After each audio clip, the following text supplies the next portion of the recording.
começar com ausências importantes que serão bem-vindas ao longo do processo. Nós estamos aqui convidados pelo ICAEP, a quem agradeço pela organização, pela Larissa, pelo Breno, toda a equipe, pela Rebeca. É uma discussão muito preliminar, óbvio, sobre temas importantes na formação do economista, que é o começo da economia, como economia política, e os caminhos ou descaminhos da teoria econômica a partir daí. Então a gente vai entender um pouco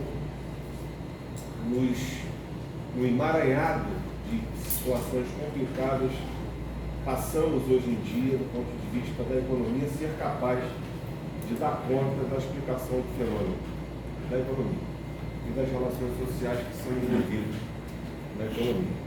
Tá? Eu vou começar a falar, sou Alexis, sou professor do Departamento de Evolução Econômica da FCE, assim como o Rafael Moura, foi um grande achado e uma grande contratação que a gente teve aqui nos últimos anos.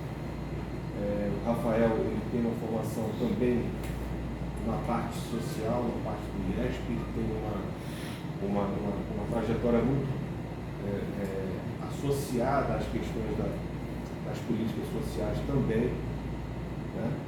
E aí a gente vai fazer uma dinâmica que se resume na seguinte coisa: 20 minutos de cada fala ou até 20 minutos, e depois a gente abre para uma discussão, se for o caso, para que o público, vocês, nossos alunos, também interajam nessa discussão, que é fundamental não só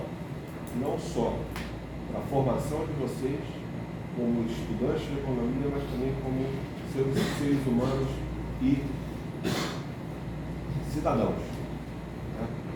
Porque a economia acaba sendo muito distante das pessoas na sua forma de lidar com o fenômeno que ela quer tratar. Eu vou fazer uma pequena contextualização, muito rápida, e vou fazer algumas caricaturas, porque em 20 minutos tratar de um tema tão complexo não é muito simples, tá certo? A economia política nasce, obviamente, toda vez que há elementos que determinem interesses econômicos. Mas ela nasce do ponto de vista formal com o advento do capitalismo, e com as pessoas observando aquela movimentação imensa de aumento brutal da produtividade, de aumento da capacidade produtiva, de constituição de novos espaços de atividade econômica e social, né? E o chamado pai da economia política, o Adam Smith, ele está exatamente observando esse momento, ele vive esse momento. Ele é um filósofo, ele é um cara letrado em direito, ele é uma pessoa extremamente preocupada com o funcionamento das coisas de uma maneira geral e está tentando entender exatamente esse fenômeno, né? Então, o que ele está tentando entender é como é que esse novo modo de produção, ainda era um conceito que iria ser determinado depois, mas enfim, como essa nova forma de produzir é capaz, de uma maneira tão rápida, de produzir mais e melhor, e abranger cada vez mais espaços maiores, além do espaço da família, do filho, etc. Como é que a gente consegue explicar isso? Ou seja, como é que é determinado o valor e, principalmente, a partir daí, como é a apropriação desse valor?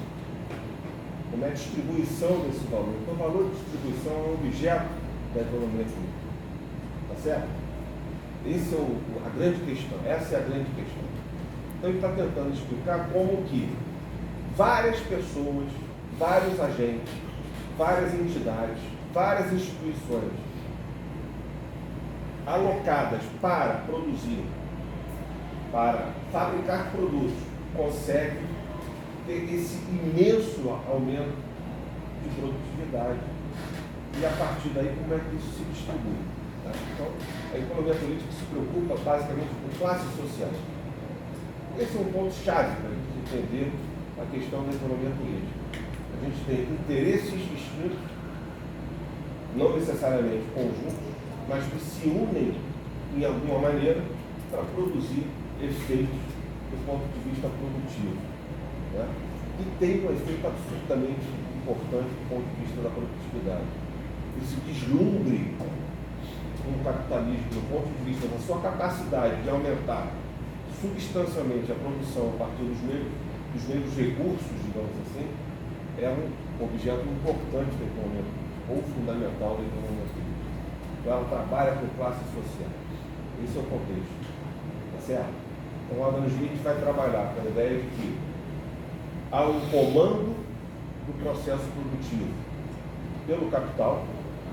O capital comanda o processo produtivo, tá?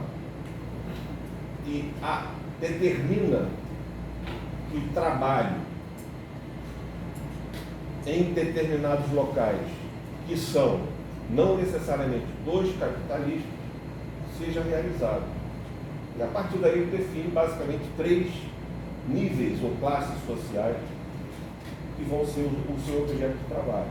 O trabalho, o capital, os recursos naturais, ou enfim, terra, ou qualquer que seja a denominação, de alguém que tenha a propriedade de recursos que vão ser utilizados para o processo produtivo. E esses vão ser, de alguma maneira, remunerados. O trabalho com salário, o capital com lucro e a terra com a renda. Aquele que detém o recurso natural. Essa vai ser a grande discussão.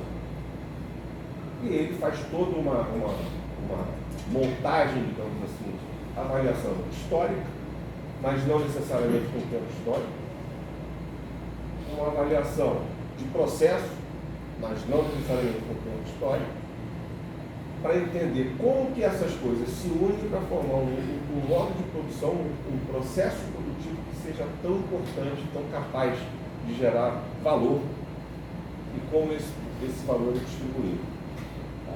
Então é uma coisa muito assim, como é que isso funciona como sistema, como organismo, como é que essa coisa realmente conseguiu trabalhar com esses, digamos, com essas classes que são conflitivas de alguma maneira, né?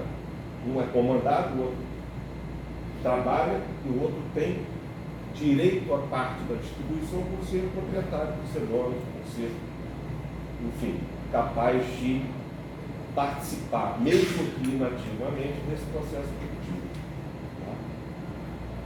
E é toda essa questão que ele vai trabalhar, inclusive, o grande questão que a gente conhece do Adam Smith é a ideia da produtividade, do alfinete, como é produzir, a divisão do trabalho, a divisão técnica do trabalho, a divisão social do trabalho. E aí ele vai trabalhar toda uma filosofia dizendo que o ser humano é tendencialmente levado à necessidade da troca. Esse é o ponto fundamental. Essa inter-relação que vai determinar o movimento de sociedade no capitalismo é que vai determinar que ela, de alguma maneira, funcione mesmo que haja contradições. Isso é um ponto.